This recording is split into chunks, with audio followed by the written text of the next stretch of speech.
यात्रीगण कृपया ध्यान दें, हमारे लास्ट वीडियो में एक क्वेश्चन हमारा रह गया था, उसे हम यहां पर कंटिन्यू करते हैं। तो देखते हैं बेटा, ये क्वेश्चन 2023 के एग्जाम में पूछा गया क्वेश्चन है। तो बेटा देखिए, ध्यान से आराम से पढ़ते हैं इसको अपन। The vapour pressure of pure benzene at a certain temperature is 0.850 बार।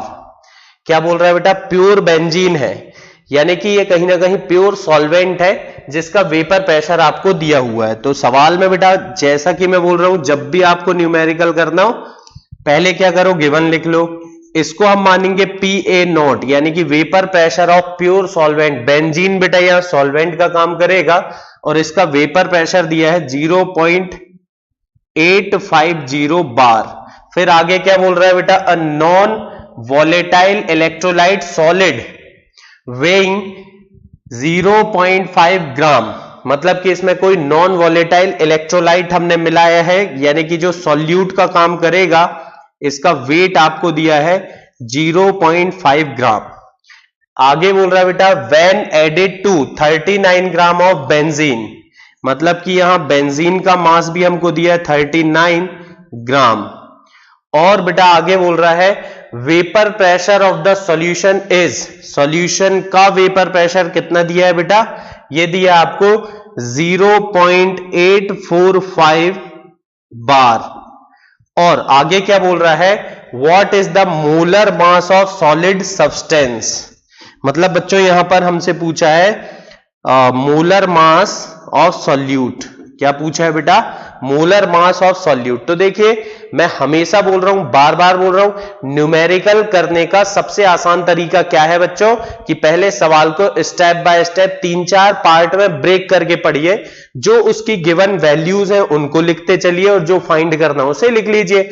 अब देखिए, हम सोचते हैं कि मेरे पास ऐसा कौन सा फॉर्मूला है जिससे बेटा मैं मोलर मास ऑफ सॉल्यूट निकाल पाऊंगा, लेकिन साथ ही साथ हमें गिवन वैल्यूज को भी देखना होगा कि हमारे पास जो वैल्यूज गिवन है उसमें वो फॉर्मूला फिट बैठना चाहिए।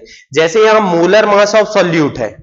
अब बेटा मोलर मास ऑफ सॉल्यूट तो आप निकाल सकते हो कई तरीके से। आप निकाल सकते हो एलिवेशन इन बॉइलिंग पॉइंट से, डिप्रेशन इन फ्रीजिंग पॉइंट से, और relative lowering in vapour pressure से। तो लेकिन अभी तक बेटा, अभी तक की बात में हम ये समझ पाए हैं कि प्योर सॉल्वेंट का और सॉल्यूशन का वेपर प्रेशर दिया है, यानी कि इसको हम relative lowering in vapour pressure के थ्रू करेंगे। तो बेटा मेरे पास यहां फॉर्मूला है, क्या है? Molar mass of solute is equal to, क्या था बेटा फॉर्मूला हमारे पास? Given mass of solute upon, ऊपर था बेटा क्या? Given mass of solute into molar mass of solvent, upon में आया था PA0 minus PS upon PA0। ये फॉर्मूला बेटा हमने कहां बनाया था? Relative lowering in vapour pressure के जब टॉपिक को कवर किया था वहां पर ये फॉर्मूला आया था, into weight of solute. Weight of solute यहां पर लिया जाएगा, सॉरी वेट ऑफ सॉल्यूट नहीं बेटा, यहां पर होगा weight of solvent. This is weight of solvent. अब यहां पर वैल्यू पुट करते हैं अपन, वैल्यू पुट करें बेटा, MB तो हमें चाहिए है, molar mass of solute. WB, देखिए WB कितना है? 0.5 ग्राम इनटू MA कितना है बेटा? A मतलब क्या है? सॉल्वेंट। कौन है? बेंजीन। बेंजीन का molar mass 12 into 6 plus 1 into 6, तो आ जाएगा बेटा ये 78। तो यहां पर बेंजीन का मोलर मास मैंने रख दिया बेटा 78। अब ये जो है relative lowering in vapour pressure, ये क्यों ना मैं यहां अलग से निकाल के रख लूं। मुझे क्या निकालना है बेटा? PA0 minus PS upon PA0। तो यहां पर सॉल्व कर लेते हैं इसको हम। 0.850 माइनस 0.845 अपॉन, वैल्यू पुट कर रहा हूं बेटा मैं, बहुत बड़ा कोई काम नहीं कर रहा हूं। यह आ जाएगा कितना? 0.005 अपॉन 0.850।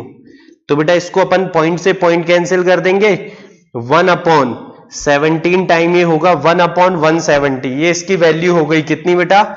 यहां पर वैल्यू पुट कर देते हैं अपन, चलिए 1 upon 170 into weight of solvent. Weight of solvent कितना दिया है बेटा आपको?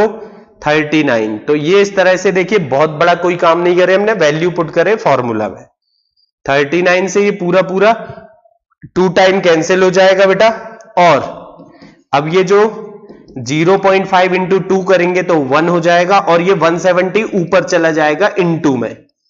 तो ये आ जाएगा बच्चों हमारे पास molar mass of solute 170 gram पर mole. This is the molar mass of solute. इस तरीके से बेटा अपन ये सवाल कर सकते हैं। देखिए बोर्ड में जो न्यूमेरिकल्स आएंगे आपको बहुत ज्यादा डिफिकल्ट कुछ नहीं होगा, फॉर्मूला बेस्ड सवाल होंगे, तो आप बस फॉर्मूले अच्छे से लर्न कर लीजिए। आसान सवाल था बेटा ये। चलिए अब हम आगे बढ़ाते हैं अपने टॉपिक को अगली कॉलिगेटिव प्रॉपर्टी के साथ, जिसका नाम है बच्चों क्या, ऑस्मोटिक प्रेशर। ऑस्मोटिक प्रेशर क्या होता है, इसे समझने के पहले हम ये समझ ले कि ये टॉपिक कितना इंपॉर्टेंट है। तो बेटा मैं आपको पहले ही बता दूं कि ये टॉपिक से ही 2024 में क्वेश्चन पूछा गया है। आप चाहें तो एक बार बोर्ड एग्जाम का जो पेपर था 2024 का उसे चेक करिए, उसमें साफ साफ देखेंगे कि 4 मार्क्स में ऑस्मोटिक प्रेशर का सवाल आपको देखने को मिलेगा। तो बच्चों अगर आपके सामने सवाल आएगा तो इसमें 2-3 वैरायटी के सवाल बनते हैं। एक तो ऑस्मोसिस से हम इसको चालू करेंगे, ऑस्मोटिक प्रेशर क्या है ये सारी बातें करेंगे। चलिए देखते हैं। ऑस्मोटिक प्रेशर को समझने के पहले बच्चों हम समझते हैं ऑस्मोसिस को, कि आखिर ये ऑस्मोसिस क्या है। और यहां पर छोटी छोटी इंफॉर्मेशन मैं आपको साथ में दूंगा जो आपको 1 मार्क में MCQ, fill in the blanks या अलग अलग रूप में पूछी जा सकती है। ऑस्मोसिस क्या है बेटा, इस बात को हमने समझने के लिए एक कंटेनर लिया और इस कंटेनर के बीचों बीच हमने लगा दिया क्या बेटा, एक सेमी परमीबल मेम्ब्रेन। ये हो गई हमारी क्या बच्चों, सेमी परमीबल मेम्ब्रेन। और ये जो सेमी परमीबल मेम्ब्रेन है इसकी खासियत क्या है कि इससे सॉल्वेंट के स्मॉल पार्टिकल्स तो इधर उधर आ जा सकते हैं, यानी कि सॉल्वेंट के स्मॉल पार्टिकल्स पास हो सकते हैं, लेकिन सॉल्यूट के जो लार्ज पार्टिकल है वो इससे पास नहीं होने वाले हैं। तो यहां पर हमने क्या किया बच्चों, यहां पर एक तरफ हमने लिया क्या, प्योर सॉल्वेंट ले सकते हो आप, या बेटा चाहो तो डाइल्यूट सॉल्यूशन ले सकते हो। चलिए देखते हैं अपन। यहां पर बेटा हमने ले लिया या तो pure solvent, this is your pure solvent, या फिर सॉल्यूशन भी ले सकते हो आप, सॉल्यूशन लेकिन कैसा बेटा, जिसकी कंसंट्रेशन कम है ना। तो यहां पर लिया हमने low concentration solution, low concentration solution. देखिए बेटा अब ऐसे टॉपिक हैं कि इनमें थोड़ा बेसिक से आप समझ के अगर पढ़ेंगे तभी आपको सही से बनेगा एग्जाम में, एकदम शुद्ध रट्टा तो आप मार नहीं पाएंगे। तो इसलिए थोड़ा पहले समझिए बेसिक, है ना, लो कंसंट्रेशन सॉल्यूशन। और जबकि इस साइड बेटा दूसरे साइड हमने ले रखा है, मान के चलिए आपका हाई कंसंट्रेशन सॉल्यूशन। और दोनों ही सॉल्यूशन में जो सॉल्यूट है बेटा नॉन वॉलेटाइल है। कैसा है, non volatile. This is your high concentration solution, high concentration solution containing a non volatile solute, high concentration solution. अब हम जब इस तरह से बेटा हम क्या करते हैं, एक लो कंसंट्रेशन सॉल्यूशन को हाई कंसंट्रेशन सॉल्यूशन से, या बच्चों एक प्योर सॉल्वेंट को सॉल्यूशन से, solution containing a non volatile solute से सेपरेट करते हैं through a semi permeable membrane. Semi permeable membrane बेटा ध्यान रखें, इससे भी आपको 1 नंबर में क्वेश्चन पूछा जा सकता है। तो सेमी परमेबल मेम्ब्रेन वैसे तो बेटा नेचुरली होती है, नेचुरली ये अलग अलग एनिमल के बेटा अलग अलग पार्ट से बनाई जा सकती है। इसके अलावा बेटा अंडे के ऊपर, एग के ऊपर जो लेयर होती है उससे भी ये बन सकती, और केमिकली ये बनाई जाती है। केमिकली किससे बनाई जाती है बेटा, ध्यान रखना, कॉपर फेरोसाइनाइड से, कॉपर फेरोसाइनाइड। तो बिल्कुल बेटा 1 मार्क में ये चीज आपसे पूछी जा सकती है कि the semi permeable membrane is made up of, तो आपको ध्यान रखना है कॉपर फेरोसाइनाइड। फॉर्मूला होगा बच्चों Cu2FeCN6, ये हो गया आपका कॉपर फेरोसाइनाइड। तो ध्यान रखें बच्चों, केमिकली जब भी सेमी परमेबल मेम्ब्रेन बनाई जाएगी तो किससे बनाएंगे बेटा अपन, कॉपर फेरोसाइनाइड से। अब देखते हैं यहां होगा क्या। तो बेटा इस तरह से जब हम एक प्योर सॉल्वेंट और सॉल्यूशन को या लो कंसंट्रेशन सॉल्यूशन और हाई कंसंट्रेशन सॉल्यूशन को सेपरेट करते हैं through a semi permeable membrane, तो क्या होता है, जो सॉल्वेंट है, सॉल्वेंट बेटा एसपीएम से सेमी परमेबल मेम्ब्रेन से पास होने लगता है। किस तरफ से किस तरफ, लो कंसंट्रेशन से हाई कंसंट्रेशन की तरफ। अपने आप होता है बेटा, हम कुछ नहीं करते हैं, ये अपने आप होता है। तो इस तरह से सॉल्वेंट का अपने आप लो कंसंट्रेशन से हाई कंसंट्रेशन की तरफ बहना, फ्लो करना, क्या कहलाएगा मेरे बच्चों, ये कहलाएगा ऑस्मोसिस। ऑस्मोसिस के ढेरों एग्जाम्पल हम अपनी डेली लाइफ में देख सकते हैं। जैसे हम चने को भिगो देते हैं तो बेटा देखते हैं कि सुबह उठ करके वो फूल जाते हैं, है ना, या आप किशमिश को पानी में डाल दीजिए और देखिए सुबह वो फूल जाएगी। तो ये ऑस्मोसिस है। ऑस्मोसिस में क्या होता है, एक बार इसकी प्रॉपर डेफिनेशन सुनते हैं अपन। The spontaneous flow of solvent, the spontaneous flow of solvent from low concentration to high concentration solution through a semi permeable membrane is called what, osmosis। तो osmosis क्या है बेटा, लो कंसंट्रेशन सॉल्यूशन से high concentration solution के तरफ solvent का जो spontaneous flow है उसे ही हम कहते हैं बच्चों ऑस्मोसिस। तो चलिए देखते हैं, ऑस्मोसिस तो हमने समझ लिया। अब बात करते हैं हम ऑस्मोटिक प्रेशर की। तो देखिए अभी लिखने का आप बिल्कुल इंतजार करिए, आगे चल करके आपको पता है स्लाइड के थ्रू मैं आपको डेफिनेशंस तो बताऊंगा, लेकिन अभी अपन पहले थोड़ा टॉपिक को समझ लेते हैं। अभी क्या है, ऑस्मोसिस की बात कर रहा हूं बच्चों में। ऑस्मोसिस क्या है ये तो हमने देख लिया, अब हम बात करते हैं ऑस्मोटिक प्रेशर की।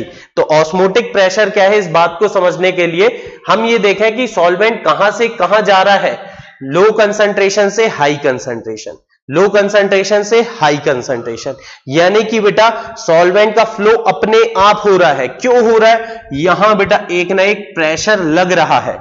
जिस प्रेशर, यहां देखो ये प्रेशर लग रहा है, ये प्रेशर बेटा अपने आप लग रहा है, हम नहीं लगा रहे। ये तो प्रेशर बेटा हाइड्रोस्टैटिक प्रेशर है, यानी कि यहां क्या है, सॉल्वेंट की अमाउंट ज्यादा है, यहां सॉल्वेंट की अमाउंट कम है, इसलिए सॉल्वेंट अपनी एक्सेस अमाउंट से स्मॉल अमाउंट की तरफ फ्लो कर रहा है।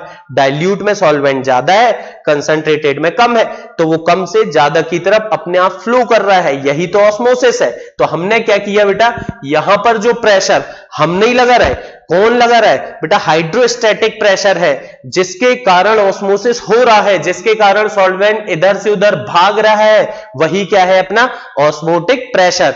या बच्चों एक बार हम पहले ये वाली डेफिनेशन सिस्टमैटिक देख लेते हैं, फिर दूसरी डेफिनेशन पे भी लाता हूं मैं आपको। देखिए the hydrostatic pressure, the hydrostatic pressure, the hydrostatic pressure on low concentration solution, the hydrostatic pressure on low concentration solution due to which osmosis occurs, the hydrostatic pressure on low concentration solution due to which osmosis occurs, जिसके कारण solvent इधर से उधर भाग रहा है, वही क्या है अपना ऑस्मोटिक प्रेशर। अब बेटा मैंने दूसरी डेफिनेशन सोचा, चलिए दूसरी डेफिनेशन पे आते हैं अपन। यहां तो देखिए प्रेशर अपने आप लग रहा था, मैं नहीं लगा रहा था, लेकिन अब मैंने बोला कि मैं तो जानबूझ के इस साइड प्रेशर लगाऊंगा। मैं क्या करूंगा बच्चों, इस साइड से प्रेशर लगाऊंगा, जानबूझ के अब प्रेशर मैं लगा रहा हूं। अब प्रेशर अपने आप नहीं लग रहा, मैं लगा रहा हूं। मैं जब बेटा यहां पर प्रेशर लगाऊंगा तो क्या होगा, सॉल्वेंट भागना तो चाह रहा है इधर से इधर, लेकिन अब क्योंकि मैं यहां प्रेशर लगा रहा हूं और धीरे धीरे मैं प्रेशर को इंक्रीज कर रहा हूं बेटा, तो देखिए सॉल्वेंट इधर से इधर लो कंसंट्रेशन से हाई कंसंट्रेशन जा रहा था और यहां मैं धीरे धीरे प्रेशर लगा रहा था, तो सॉल्वेंट का जाना थोड़ा कम हो गया, धीरे धीरे सॉल्वेंट का जाना और कम हो गया। और जैसे ही बेटा एक फिक्स्ड प्रेशर की वैल्यू आई कि सॉल्वेंट इधर से उधर जाना बंद कर चुका है। क्यों कर चुका है, क्योंकि यहां से मैं प्रेशर लगा रहा हूं तो सॉल्वेंट इधर से इधर भी आना चाहेगा। लेकिन बच्चों ये एक स्टेट है जब सॉल्वेंट ना इधर से उधर जा रहा, उधर से इधर आ रहा, यानी कि ऑस्मोसिस जो हो रहा था वो अब रुक चुका है, ऑस्मोसिस स्टॉप हो चुका है। ये जो प्रेशर मैंने लगाया हाई कंसंट्रेशन सॉल्यूशन पर, जिसके कारण बच्चों ऑस्मोसिस स्टॉप हो गया, that pressure is called what, osmotic pressure. Osmotic pressure, the pressure exerted on high concentration solution due to which osmosis stops is called osmotic pressure. तो चलिए बेटा एक एक करके दोनों डेफिनेशन देखते हैं, पहले ऑस्मोसिस की फिर ऑस्मोटिक प्रेशर की। देखिए डेफिनेशन ऑस्मोटिक प्रेशर की मैंने दो डेफिनेशन बताया आपको, बोर्ड एग्जाम में आती है, आप कोई एक लिख सकते हैं और ज्यादा बेटर होगा आप जो प्रेशर हम लगा रहे हैं हाई कंसंट्रेशन सॉल्यूशन में उस डेफिनेशन का यूज करोगे तो बेटर होगा, उससे क्या बाकी बातें और अच्छे से क्लियर होती हैं। तो देखिए बेटा osmosis the spontaneous flow of solvent from low concentration solution to high concentration solution through a semi permeable membrane is called osmosis. Osmotic pressure तो बच्चों ऑस्मोटिक प्रेशर क्या होगा? The pressure exerted on high concentration solution due to which osmosis stops is called osmotic pressure. यानी कि high concentration solution पर लगाया गया वो प्रेशर जिसके कारण मेरे बच्चों ऑस्मोसिस स्टॉप हो जाएगा, उसे हम बोलेंगे ऑस्मोटिक प्रेशर। अब ऑस्मोटिक प्रेशर तो पढ़ लिया हमने, ऑस्मोटिक प्रेशर एक कॉलिगेटिव प्रॉपर्टी है। यहां पर बेटा क्वेश्चन जब आएगा, जैसे कि 2024 में क्वेश्चन क्या आया था, what is osmosis, determine the molar mass of solute by the osmotic pressure. What is osmotic pressure? Determine the molar mass of solute by osmotic pressure. तो देखते हैं बेटा इससे हम क्या निकालने जा रहे हैं अब, मोलर मास ऑफ सॉल्यूट। तो मोलर मास ऑफ सॉल्यूट कैसे निकाला जाएगा इस पर हम फोकस करते हैं बेटा। तो ऑस्मोटिक प्रेशर को मैं पहले ही बता दूं आपको, ऑस्मोटिक प्रेशर को अपन पाई से डिनोट करते हैं बेटा। ऑस्मोटिक प्रेशर को हम किससे डिनोट करेंगे? पाई से। जहां भी पाई लिखा होगा it means it is osmotic pressure. और मैं आपको बता दूं इसके फॉर्मूले वगैरह बेटा 1 मार्क में आपको एमसीक्यू में भी पूछे जा सकते हैं।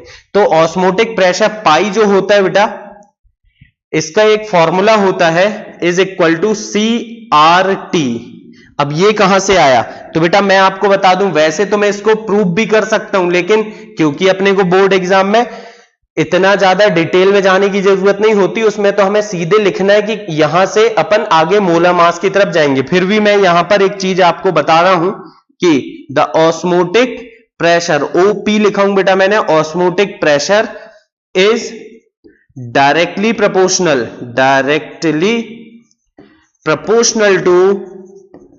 Proportional to what the concentration and concentration मतलब बेटा चाहे तो हम बोल सकते हैं concentration, जिसको हम यहां पर बोल रहे हैं मोलैरिटी। तो मोलैरिटी एंड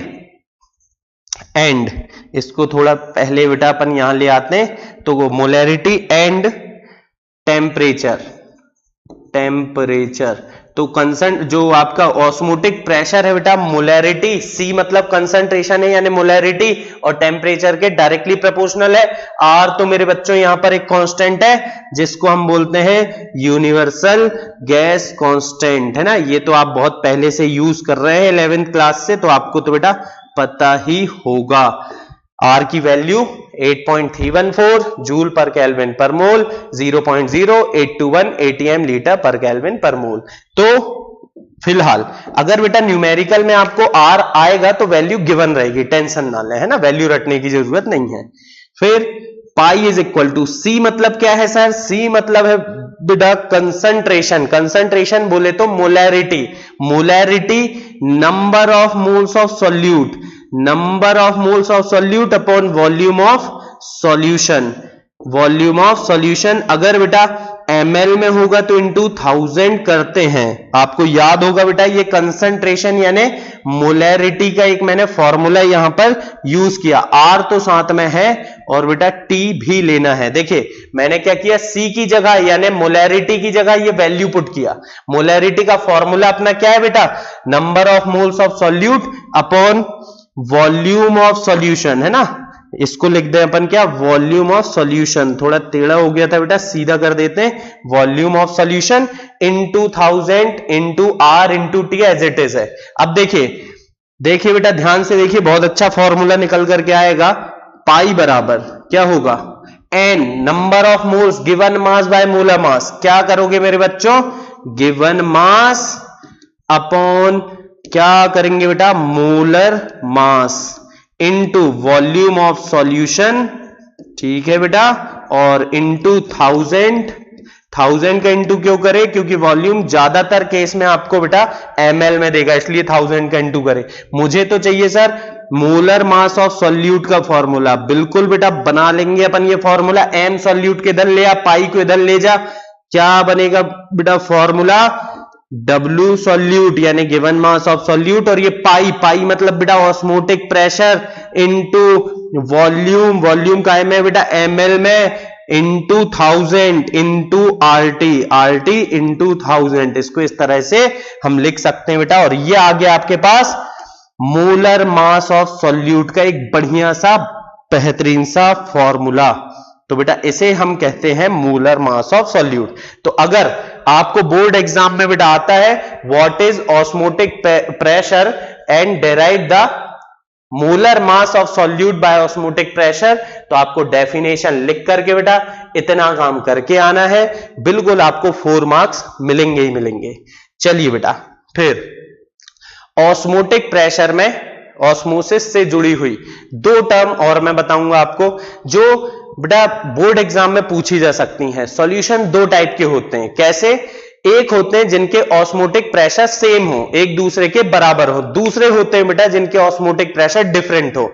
तो ऐसे कोई भी 2 सॉल्यूशन जिनके बच्चों ऑस्मोटिक प्रेशर इक्वल हो, उन्हें हम क्या कहते हैं बेटा, उन्हें हम कहते हैं आइसोटोनिक सॉल्यूशंस। क्या बोलेंगे मेरे बच्चों, आइसोटोनिक सॉल्यूशंस। क्या बोल रहा हूं मैं, एक बार फिर से सुने, ऐसे कोई भी 2 सॉल्यूशन जिनके ऑस्मोटिक प्रेशर सेम होते हैं, they are called isotonic solution. Isotonic solution ध्यान रखें बेटा, आइसोटोनिक सॉल्यूशन यानी कि ऐसे सॉल्यूशन जिनके ऑस्मोटिक प्रेशर कैसे होंगे, सेम। मतलब बेटा पहले का ऑस्मोटिक प्रेशर पाई1 बराबर होगा किसके, दूसरे के ऑस्मोटिक प्रेशर पाई2 के। चलिए बेटा फिर अगर 2 सॉल्यूशन है जिनके ऑस्मोटिक प्रेशर सेम नहीं है बेटा, देन जिसका ऑस्मोटिक प्रेशर ज्यादा है उसे हम बोलते हैं हाइपरटोनिक सॉल्यूशन। क्या बोलेंगे बेटा, हाइपरटोनिक सॉल्यूशन।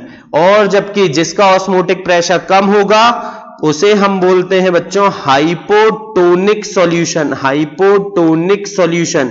तो अगर कहीं भी ये टर्म आती हाइपरटोनिक, हाइपोटोनिक या आइसोटोनिक, तो आपको ध्यान रखना है बेटा हाइपरटोनिक मतलब जिसका ऑस्मोटिक प्रेशर कैसा है, ज्यादा है, यानी कि ग्रेटर ऑस्मोटिक प्रेशर। और जबकि जिसका बेटा लेस है ऑस्मोटिक प्रेशर, उसे हम बोल रहे हैं क्या, हाइपोटोनिक सॉल्यूशन। तो बेटा ये छोटी छोटी टर्म्स हैं, मैंने आपको बता दिया। चलिए फिर आगे बढ़ते हैं हम और अगले टॉपिक को कवर करते हैं। ये भी फिर से बेटा एक इंपॉर्टेंट टॉपिक है। यहां छोटे छोटे 1 मार्क्स के क्वेश्चन बनते हैं और हो सकता है 4 मार्क्स का क्वेश्चन यहां से बन जाए। वैसे प्रोबेबिलिटी बहुत कम है कि यहां से 4 मार्क्स का कुछ पूछा जाए, 1 मार्क का क्वेश्चन ही यहां पर आएगा। बात कर रहे हैं बच्चों हम क्या, एबनॉर्मल मोलर मास की। एबनॉर्मल मोलर मास क्या है बेटा, क्या एबनॉर्मल होता है इसमें, इसके बारे में अपन जानना चाह रहे हैं। तो बेटा अभी तक हमने जब भी सॉल्यूट लिए, सुक्रोज लेते थे, ग्लूकोज लेते थे या बेटा यूरिया लेते थे, ये ऐसे सॉल्यूट थे, ये ऐसे कंपाउंड थे जिनमें ना तो डिसोसिएशन हो रहा था और ना ही बेटा एसोसिएशन। मतलब बेटा इनमें ना तो ये अपने आयंस में ब्रेक हो रहे थे और ना ही इनके मॉलिक्यूल कंबाइन होकर के लार्ज मॉलिक्यूल बना रहे थे। यहां पर 2 प्रोसेस की मैं बात कर रहा हूं। एक हम बोलते हैं डिसोसिएशन, जब कोई कंपाउंड बेटा अपने आयंस में ब्रेक होता है। जैसे मान करके चलिए आपने NaCl लिया, कॉमन सॉल्ट लिया बेटा, तो आप देखेंगे कि इसमें क्या होगा, ये Na प्लस एक्वस और साथ ही साथ Cl माइनस एक्वस में ब्रेक हो जाएगा, यानी कि इसमें होगा बच्चों dissociation. This is what, this is dissociation. जबकि आप देखते हैं एसिटिक एसिड ले लीजिए, एसिटिक एसिड के 2 मॉलिक्यूल आपस में मिलते हैं बेटा और एक सिंगल मॉलिक्यूल फॉर्म करते हैं।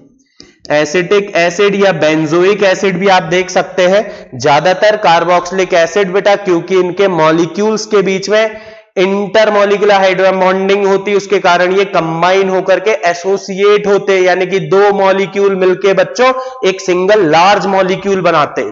तो होगा क्या, जब डिसोसिएशन होगा तो कंपाउंड अपने आयंस में ब्रेक होगा, मतलब बेटा एक सिंगल पार्टिकल टू पार्टिकल्स में ब्रेक होगा। इससे क्या होगा, इसका जो मोलर मास था वो ज्यादा था बेटा, इनका मोलर मास अब कंपैरेटिवली सिंगल पार्टिकल का मोलर मास इस सिंगल पार्टिकल से ज्यादा है। मतलब कि हमने बोला कि जब डिसोसिएशन हुआ तो क्या हुआ, पार्टिकल का मास क्या हो गया, घट गया। यहां पर पार्टिकल का मास क्या हो गया मेरे बच्चों, घट गया। और जब पार्टिकल का मास घट गया बेटा, तो हम बोल सकते हैं कि मोलर मास उतना नहीं होगा जितना हम सोच करके चल रहे थे।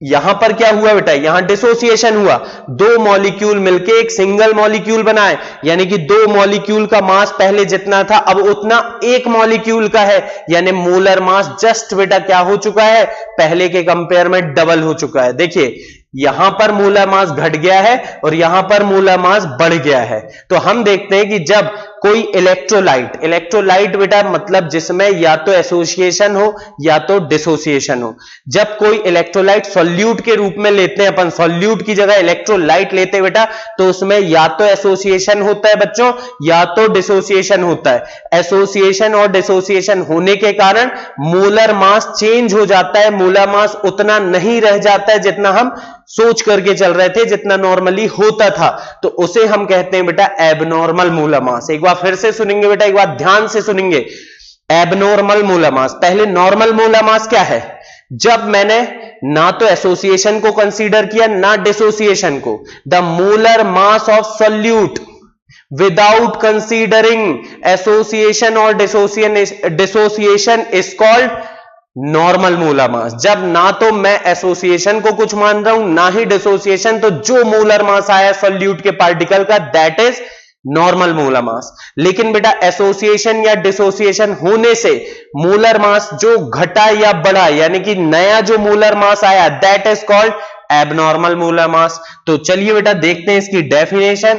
एबनॉर्मल मोलर मास की डेफिनेशन हमारे सामने है बच्चों, क्या लिखा हुआ है देखते हैं, the molar mass of electrolyte solute particles by considering the association or dissociation is called abnormal molar mass। कि बेटा जब आप किसी सॉल्यूट, जो सॉल्यूट इलेक्ट्रोलाइट है, इलेक्ट्रोलाइट अगर आपका सॉल्यूट है तो उसमें एसोसिएशन या डिसोसिएशन को कंसीडर करते हुए जो मास ले रहे हैं that is called abnormal molar mass. तो चलिए देखते हैं बेटा, कुछ बातें और हैं यहां ज्ञान की, अच्छी बातें, ये छोटी छोटी बातें पूछी जा सकती।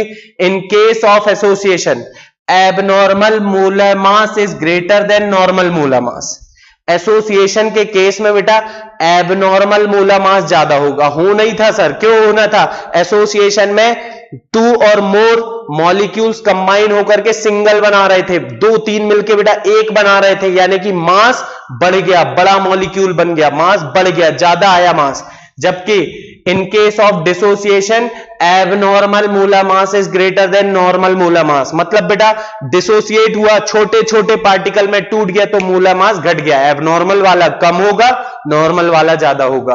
और अगर एक नॉन इलेक्ट्रोलाइट है तो मेरे बच्चों ना तो वहां एसोसिएशन होगा और ना ही वहां डिसोसिएशन होगा, तो हम बोलेंगे वहां पर नॉर्मल मोलर मास और एबनॉर्मल मोलर मास इक्वल होंगे, क्योंकि एबनॉर्मल मोलर मास केवल बेटा इलेक्ट्रोलाइट के लिए डिफाइन होता है। ठीक है, चलिए फिर आगे बढ़ते हैं बेटा। अगली जो टर्म है बहुत बहुत बहुत important term, went of factor. हुआ क्या भाई साहब, जैसे अभी मैंने बताया एसोसिएशन या डिसोसिएशन होता है तो नंबर ऑफ पार्टिकल्स चेंज होते। अगर कंसीडर करिए आप कि किसी इलेक्ट्रोलाइट का डिसोसिएशन हुआ बेटा, तो नंबर ऑफ पार्टिकल्स बढ़ गए। नंबर ऑफ पार्टिकल्स बढ़ गए तो बेटा नंबर ऑफ पार्टिकल्स बढ़ने से कॉलिगेटिव प्रॉपर्टीज की वैल्यू भी बढ़ गई। क्यों सर, क्योंकि बेटा तू याद कर, हमने कॉलिगेटिव प्रॉपर्टीज की डेफिनेशन क्या बोली थी, the properties of solution containing a non-volatile solute which depend on the number of solute particle, यानी कि ऐसी प्रॉपर्टी जो नंबर ऑफ सॉल्यूट पार्टिकल पर डिपेंड करती। तो देखो बेटा, यहां पर जब एसोसिएशन या डिसोसिएशन होगा, नंबर ऑफ पार्टिकल बढ़ेंगे या घटेंगे, यानी कि चेंज हो जाएंगे। और जब मेरे बच्चों नंबर ऑफ पार्टिकल चेंज हो जाएंगे तो कॉलिगेटिव प्रॉपर्टी की वैल्यू भी चेंज हो जाएगी। यानी मेरे पास बच्चों अब इलेक्ट्रोलाइट के लिए कॉलिगेटिव प्रॉपर्टी की दो वैल्यू हैं।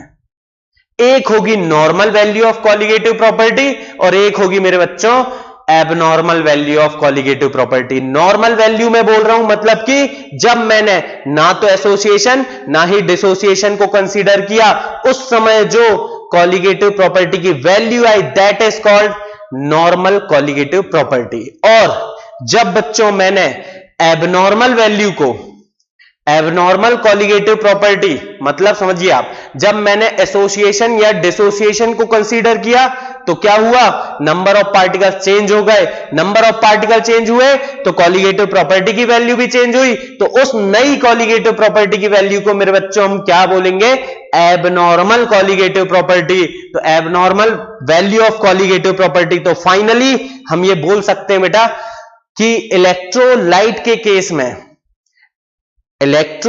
के केस में मोलर मास दो टाइप के थे, नॉर्मल और एबनॉर्मल। उसी तरह से मेरे बच्चों इलेक्ट्रोलाइट के केस में कॉलिगेटिव प्रॉपर्टीज की भी दो वैल्यू होंगी, एक नॉर्मल वैल्यू और एक एबनॉर्मल वैल्यू। और वेंटॉफ एक थे साइंटिस्ट जिन्होंने बेटा इन एबनॉर्मल और नॉर्मल वैल्यू को कंपेयर करते हुए एक फैक्टर डिफाइन किया जिसको बोला जाता है क्या, वेंटॉफ फैक्टर। और इसे बच्चों हम आई से डिनोट करते हैं। आई इज इक्वल टू क्या होगा, abnormal value of colligative property, abnormal value of colligative property, value of colligative property. बेटा मैं प्यार से CGP लिख रहा हूं, आप ध्यान रखें, बोर्ड एग्जाम में ऐसा ना लिखें, आप पूरा लिखें बेटा, abnormal value of colligative property upon में क्या लिखूंगा बेटा मैं, normal value of colligative property, normal value of colligative property. अब बेटा इस डेफिनेशन को हम क्या लिखेंगे, डेफिनेशन आपके सामने है एक बारी, लेकिन पहले देखते हैं ये क्या हुआ है ना। तो चलिए बेटा देखते हैं अपन और आगे की बात करते हैं। सबसे पहले नॉर्मल और एबनॉर्मल वैल्यू है ना, तो abnormal value upon normal value जब हम करेंगे तो इसे ही अपन क्या कहते हैं, वेंटॉफ फैक्टर। तो देखिए बेटा, the ratio of abnormal value of colligative properties and normal value of colligative properties for a solution is called, for a solution, यहां बेटा एक चीज ऐड करना चाहूंगा मैं, for a solution of electrolyte, for a solution of electrolyte, क्योंकि electrolyte होगा बेटा तभी तो एसोसिएशन या डिसोसिएशन होगा, तभी तो नॉर्मल और एबनॉर्मल वैल्यूज डिफाइन होंगी। तो बच्चों हम बोल सकते हैं van't Hoff factor i is equals to abnormal value of colligative property upon normal value of colligative property. या हम बोल सकते हैं बेटा, डेफिनेशन अब देखिए कैसे लिखोगे आप, the ratio of abnormal value of colligative property and normal value of colligative property is called Van't Hoff factor। अब इसी को बेटा, इसी को मैं मोलर मास की टर्म में डिफाइन करना चाह रहा हूं, वेंट हॉफ फैक्टर को। तो चलिए थोड़ा सा काम और करते हैं, abnormal value of colligative property upon normal value of colligative property. अब होता क्या है बेटा, ये देखा गया कि जो कॉलिगेटिव प्रॉपर्टीज होती वो मोलर मास के इनवर्सली प्रोपोर्शनल। कहने का मतलब कॉलिगेटिव प्रॉपर्टी की वैल्यू ज्यादा है तो मोलर मास कम होगा, और अगर कॉलिगेटिव प्रॉपर्टी की वैल्यू कम है तो बच्चों एबनॉर्मल मोलर मास ज्यादा होगा। तो देखिए abnormal value of CGP upon normal value of CGP, अगर मैं इसको लिखना चाह रहा हूं क्या मोलर मास के टर्म में, तो नॉर्मल मोलर मास, normal molar mass upon abnormal molar mass, इस तरह से बेटा मैं इसको लिख सकता हूं, normal molar mass upon abnormal molar mass. तो यहां पर दो डेफिनेशन बन सकती हैं बेटा, वैसे तो आप कोई एक भी लिख दें तो बोर्ड एग्जाम में बढ़िया काम चल जाएगा, कोई दिक्कत वाली बात नहीं, लेकिन फिर भी मैंने आपको बताया Van't Hoff factor is the ratio of abnormal value of colligative property and normal value of colligative property, और Venthoff factor is the ratio of normal molar mass and abnormal molar mass of an electrolyte in its solution. आती बेटा बात समझ में? चलिए अब van't Hoff factor को define करने के बाद कुछ और क्वेश्चंस हैं जो इस चैप्टर के बेटा हमने उठा के लाए हैं लास्ट ईयर के पेपर से। जैसे पहला क्वेश्चन क्या कह रहा है मेरे बच्चों? Define the osmotic pressure and based on this derive a mathematical expression to determine the molecular mass of solute। ये तो करें बेटा अपन ने, मोलर मास या मॉलिक्यूलर मास सॉल्यूट का निकालने अपन ने। ये क्वेश्चन इसी वीडियो में अभी हमने कवर किया था। फिर बेटा ये है एक calculate the osmotic pressure of 15% glucose solution at 25 degree Celsius. R is equal to दिया है बेटा कितना? 0.0821 लीटर ATM यानी कि एटमॉस्फेयर। तो आपको निकालना क्या है? Osmotic pressure. देखिए न्यूमेरिकल का बेस्ट तरीका, सवाल को छोटे छोटे पार्ट्स में रीड करो, उससे जो वैल्यू आए, उससे जो एक्सट्रैक्ट आए उसे नोट करो और फिर फॉर्मूला लगाओ, वैल्यू पुट करो, आंसर आएगा। तो हमें बोल रहा है कैलकुलेट द ऑस्मोटिक प्रेशर। इतना पढ़ने से मुझे यह पता चल गया पाई मुझे फाइंड करना है। प्रेशर ऑफ 15% ग्लूकोज सॉल्यूशन कितना है बेटा? 15%। अब देखिए टेक्निकली अगर देखा जाए ना तो ये सवाल गलत है। उसको अगर ऐसा था तो बेटा परसेंटेज जब दिया था तो उसको लिखना था W/V%। इससे क्लियर होता है कि हम वेट बाय वॉल्यूम परसेंट की बात कर रहे हैं। लेकिन अब बेटा एमपी बोर्ड में थोड़ी बहुत मिस्टेक तो चलते ही रहती है, हर साल एक आधा क्वेश्चन में तो चलता है। तो आप समझ जाएं कि जब भी आपको निकालना है पाई, तो अगर परसेंट दिया है तो वेट बाय वॉल्यूम में ही दिया होगा। वेट बाय वॉल्यूम परसेंट में मतलब इसका क्या है? इससे क्या शिक्षा प्राप्त होती है? तो इससे बेटा हम बोल सकते हैं कि 15 ग्राम ग्लूकोज है, 15 gram glucose C6H12O6 present in what 100 ml solution. Weight by volume का यही मतलब है बेटा। ऊपर है वेट मतलब 15 ग्राम है और जो परसेंट बेटा मतलब 100 है वो वॉल्यूम है। चलिए अब आगे बढ़ते हैं। पाई का कोई फॉर्मूला है क्या बेटा मेरे पास? बिल्कुल है बेटा। पाई इज इक्वल टू क्या होता है? CRT। C मतलब कंसंट्रेशन, मतलब बेटा molarity, moles of solute upon volume, ml में होगा तो इनटू 1000। ये फॉर्मूला हमने पढ़ा मोलैरिटी का, और इसका यूज करके बेटा अपन क्या मोलैरिटी पहले निकाल लेते हैं। तो मोल्स ऑफ सॉल्यूट, मोल्स बेटा ये आपको देखिए ग्लूकोज का मास दिया है, ग्लूकोज का क्या दिया है बेटा? ये मास 15 ग्राम। तो मोल नहीं निकाल पाओगे आप? बिल्कुल निकाल लेंगे सर। कैसे निकालेगा बेटा? Given mass by molar mass. Given mass कितना है मेरे पास? 15 बाय ग्लूकोज का मोलर मास बेटा आप निकालेंगे 180 आएगा। ठीक है, मोलर मास निकालना तो आता है बेटा आपसे। वॉल्यूम 100 ml, हमने इसीलिए इसको अच्छे से लिखा ताकि आपको समझ में आ जाए कि गिवन क्या है। अब इसको सॉल्व करेंगे बेटा। 1 2 3 0 से ये 3 0 तो गए, 3 5 जा 15, 3 6 जा, इट विल बी 5/6। अब बेटा ये आ गई मोलैरिटी।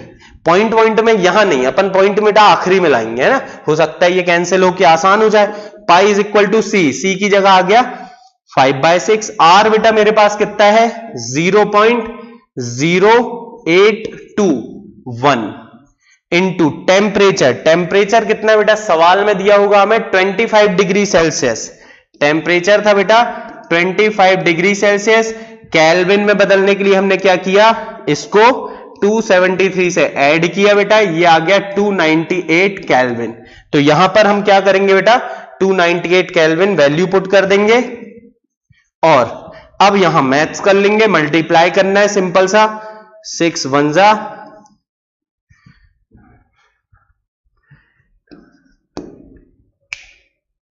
ये आएगा बेटा 49.66, है ना।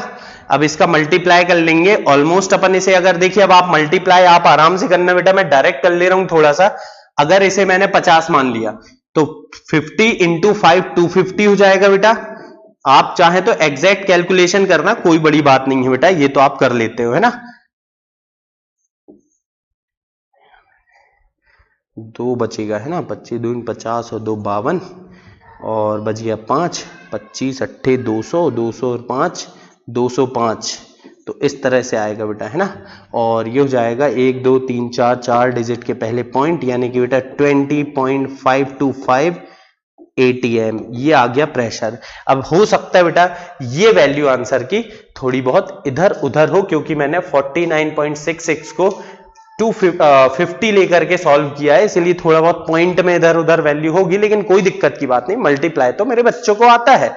चलिए ठीक है, तो बेटा ये हमने कवर किया एक पूरा चैप्टर सॉल्यूशन आपके बोर्ड एग्जाम की तैयारी के लिए। अगर आप बेटा इंटरेस्टेड हैं, आपको लग रहा है कि मैं आपकी तैयारी में थोड़ी सी आपकी मदद कर पा रहा हूं, तो कमेंट बॉक्स में कमेंट करिए। आपकी जो डिमांड होगी बेटा उसके हिसाब से भी मैं वीडियो आपके लिए डाल दूंगा, ठीक है। तो चलिए मिलेंगे हम नेक्स्ट वीडियो में, तब तक के लिए bye bye, have a good day.